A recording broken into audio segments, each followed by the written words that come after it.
Hi. Kerala கூத்தாட்டுக்குளம் அப்படிங்கிற ஏரியாவில் KSRTC பஸ்ஸுக்குள்ள ஒரு பெண் கண்டக்டர், அந்த பெண் கண்டக்டர் கிட்ட ஒரு பயணி ஒருத்தர் வாயில கடிச்சு வச்சிருந்த நோட்டை டிக்கெட்டுக்காக கொடுத்துருக்காரு. அதில் இரிட்டேட் ஆகி பயணிக்கும் அந்த பெண் கண்டக்டருக்கும் நடுவில் வாக்குவாதங்கள் நடந்து மன ரீதியாக ரொம்பவே பாதிக்கப்பட்ட அந்த பெண் கண்டக்டர் அந்த பஸ்ஸை பாதி வழியிலேயே ஸ்டாப் பண்ணிட்டு நேராக யூனிட் இன்ஸ்பெக்டரை மீட் பண்ணி அவங்க கிட்ட நடந்த விஷயங்களை சொல்லிட்டு கூத்தாட்டுக்குளம் போலீஸ் ஸ்டேஷனில் போயிட்டு கம்ப்ளைண்ட் ரெஜிஸ்டர் பண்ணிட்டு நேராக ஒரு கவர்மெண்ட் ஹாஸ்பிட்டலுக்கு போய் சிகிச்சை எடுத்துக்கிட்டு நேராக அவங்க வீட்டுக்கும் போயிட்டாங்க.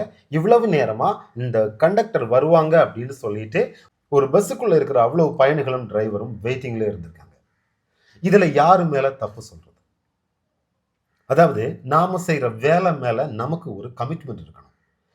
என்ன வேணா பிரச்சனை நடந்திருக்கட்டும், அந்த அந்த பஸ்ஸு எங்க வரைக்கும் போய் சேரணுமோ அங்க வரைக்கும் போய் சேர்ந்ததுக்கு பிறகு இவங்க இவ்வளவு வேலைகளையும் பார்த்துருக்கலாம்.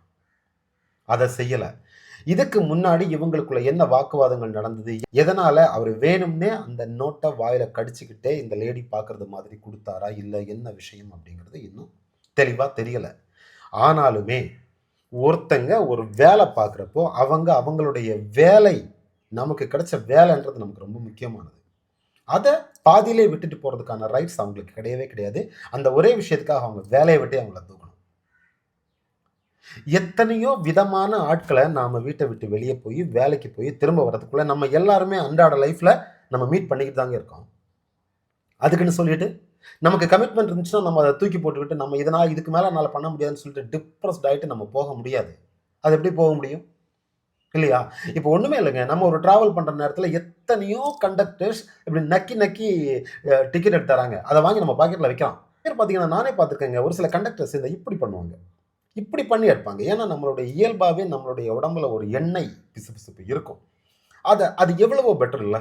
இப்படி பண்ணி நான் பார்த்துருக்கேன். நம்ம நாகர்கோவில், தக்லை டு நாகர்கோவில் எத்தனையோ ஒரு சில கண்டக்டர்ஸ் எல்லாம் நான் பார்த்துருக்கேன். ரொம்ப நமக்கு ஓகே, அது பரவாயில்லன்னு தோணும். ஆனால் இந்த லேடி பண்ணினது என்னை பொறுத்த வரைக்கும் தவறானது. அதையும் மீறி அவங்களுடைய சைடை மட்டும் நீங்கள் பார்த்தீங்கன்னா ஓகே, அது தவறாக தெரியாது. ஏன் தெரியாது அப்படின்னா, இந்த ஆள் வந்துட்டு மனப்பூர்வமாக வேணும்னே அவங்கள இரிட்டேட் பண்ணணும் அப்படிங்கிற ஒரே நோக்கத்தினாலேயே அவர் வந்துட்டு இதை பண்ணி கொடுத்தாரா அப்படிங்கிறது நமக்கு தெரியாது. சரியா? எதுவாக இருந்தாலும் அவங்களுடைய அந்த ட்ரிப்பை முடித்து ஆட்களை சேர்க்க வேண்டிய இடத்துல சேர்த்ததுக்கு பிறகு இந்த எல்லா விஷயத்தையும் அவங்க பண்ணியிருக்கலாம். தவறே இல்லை. உங்களுடைய கருத்தை கமெண்ட்ஸில் சொல்லுங்கள்.